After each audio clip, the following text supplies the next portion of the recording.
Strangest human interaction. Hey, welcome back, Tracy. Thanks. I wore my life vest.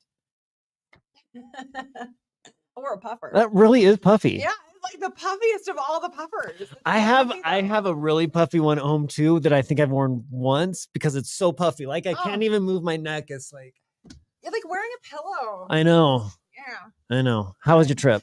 It was fantastic. Went to New York with my middle son. So he got a mommy weekend for his graduation, and he wanted to hold it till the fall and go to New York in the fall, which was so fun. What did you guys like talk about at dinner? It's funny. I would love to know some things you talked about. Yes, he's 18. He's 18. What is your 18-year-old middle son telling you about his life at dinner? Anything? More like what he wants to do.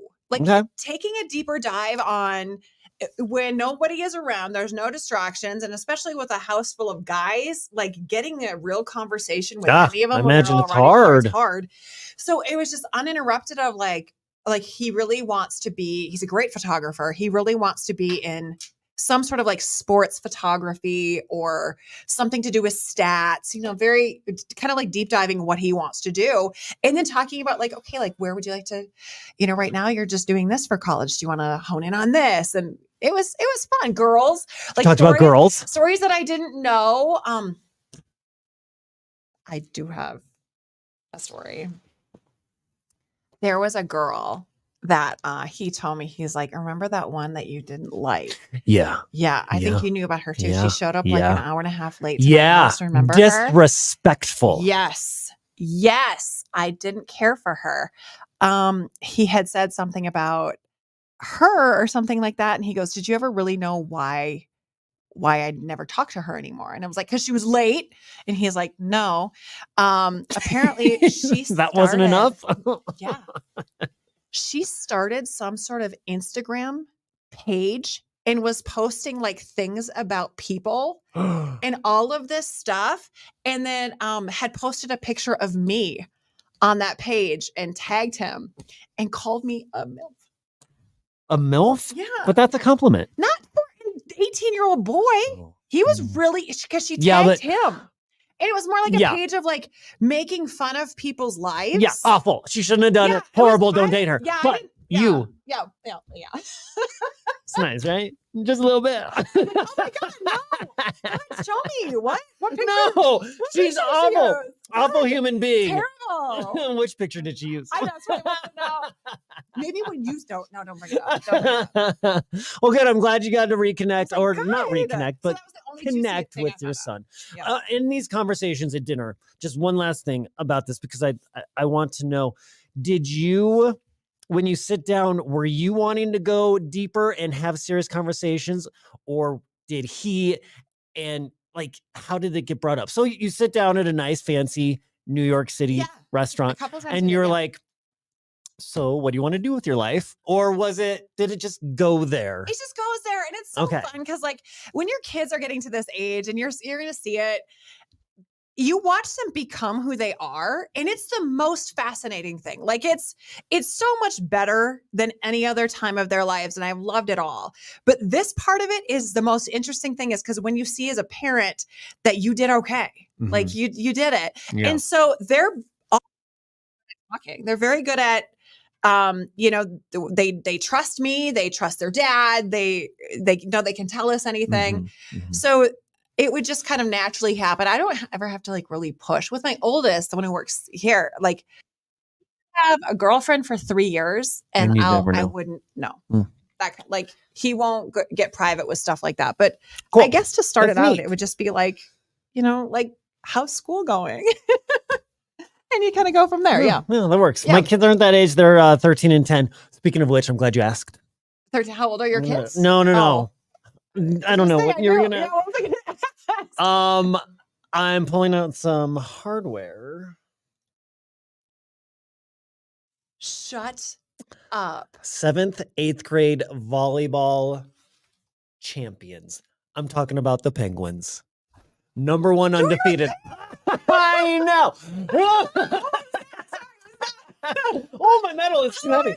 finding this out? I know, because We it just did a happened whole on show. Saturday. Yeah, but we did a whole I show know. this morning. I couldn't find. We didn't have time today. Maybe tomorrow we can bring it up. Yeah, because we're riveting content earlier. Well, but you were back. You were back and we wanted to hear stories about New York. Okay. 7th, 8th grade volleyball champions. My daughter, the Penguins. We won it, and I was the assistant coach, and I did a really good job. Yeah. Here, Well, you can did. touch it. Touch it. It's heavy. That's great. And then so what was the game like? Did anybody make like a winning play? And okay, so this is so awesome. Saturday, if there's 2 matches that they had to play. If they won their first match, they were going to the championship match, right? So they won their first match pretty easy. The second match, we dominated. Like, wasn't even a question. And we were playing the second best team. But having been undefeated the entire season, we knew we had to win. We were expected to win, and we did it. We dominated. We were hitting and passing and serving and bumping, and we did all the things. Did you say things to the other team in your head, not out loud because we have self-control? In your head, where you like, suck it, I mean, like, because that's there was a girl crying on the other team. Oh, really? I know. Oh, that sucks. Well, I mean, they're like 7th grade. Very upset about it. Very upset about it. Don't cry. There's no crying in volleyball. Honey, you can cry if you want. Jed also won, his team also won the championship. So I've got 2 kids champions at home in volleyball. Are they going to be volleyball players like in high school? I don't think so. No, I think it's just fun. Yeah. They're both really good. I mean, I don't think they're going to make a career out of it, but it's super fun. Oh my God. What would you have done if one of them didn't win and the other one did? I know. Jed won his first, and then I was coaching Delilah's team, and it was. Was that the biggest pressure? Yeah. I would have thought that too. Yeah. I've been like, oh God, if she doesn't win and her brother did. It's like if you go to McDonald's and they give your kids 2 different Happy Meal toys. Like, what are you doing? You're not a parent. You're obviously not a parent. There's no fighting. I'm so glad that worked out for all of you. I know. I know. It was very exciting. It was awesome. So congratulations. Champions. Meanwhile, my co-ed adult 4-on-4, we have yet to win a game. The win is in not tearing things, right? Those who do play, those who can't coach. Yes. Achilles, hamster. Those who can't do coach. Yeah. Those who can't coach teach gym. I think that was from a movie like School of Rock or something.